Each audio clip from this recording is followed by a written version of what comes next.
But if you get something worse than Superman, what if you get something worse than Superman? No, anything will be better than this. Why should anything? It could be worse. No, it's not. How do you know? How do you know? Because so far, for 8 months, he's been pushing people into the direction of civil war, and they have refused to do so. We're already seeing the Free Syrian Army posting forced confessions on the internet from captured security officers. Are these the kind of people you want to take Assad's place? No, the Free Syrian Army are people who defected from his army.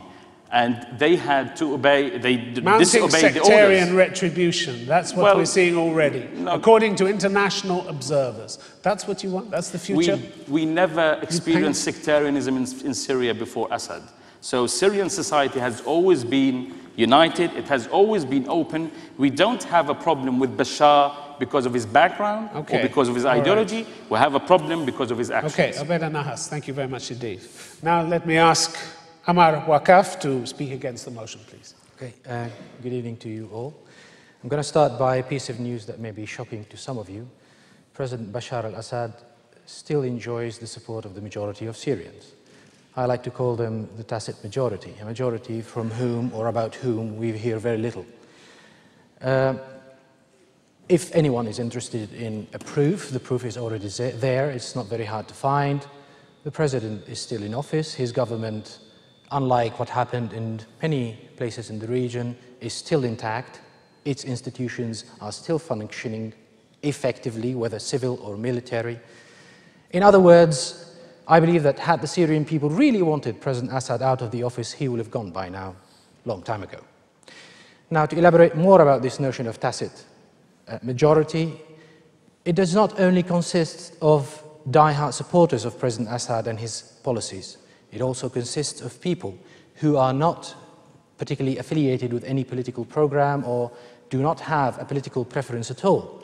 It may also consist of people who actually oppose President Assad on this or that subject, or perhaps don't like him for all subjective reasons of some sort.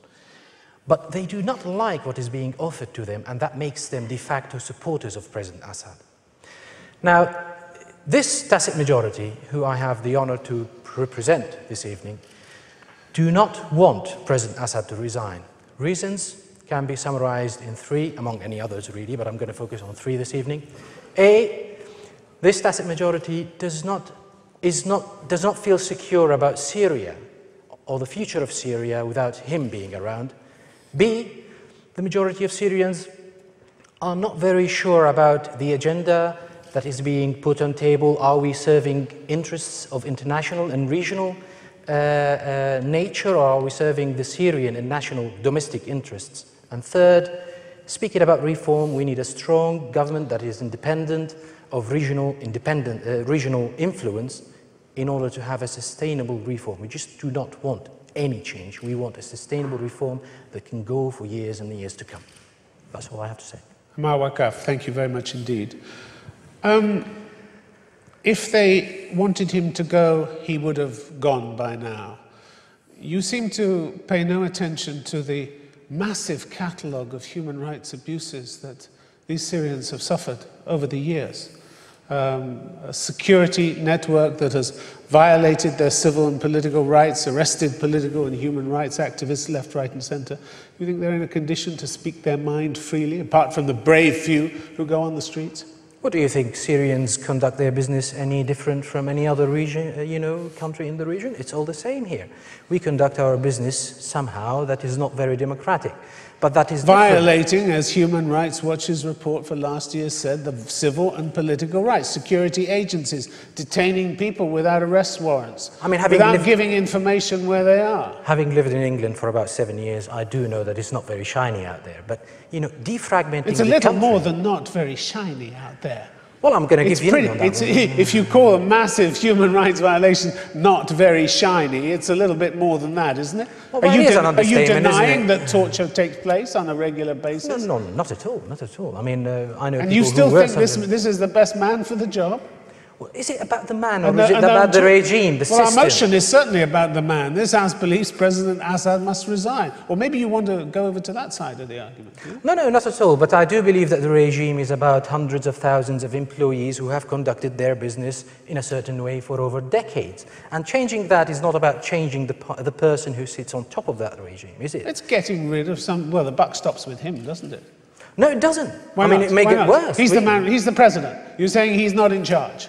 Yes, he is in charge, and he is and the he doesn't have responsibility for what capable goes on. person of changing that regime. And what his army and his security services are doing, he's shown no desire to change anything. He promised change from the day he came into office. It's not his army and his security forces. It's Syria's army and Syria's and he's not the Syrian president anymore. He is, and constitutionally he commands the loyalty of the army. So how come you're opening up a gap between him and the security service? You're saying he's not in charge of them? He has a constitutional privilege of commanding those people. He's the supreme commander. That's constitutional. It's not about his army, it's the Syria's army which he commands. All right, Ammar, Waqqaf, thank you very much indeed. Thank you very much. Now could I ask please Emile Hokayem to speak for the motion. Thank you. It's high time for President Bashar al-Assad to resign. His youth and softer image have fooled many of us for too long. We were told that he was a reformist at heart, that he faced opposition from within the system, that he cared about regional peace.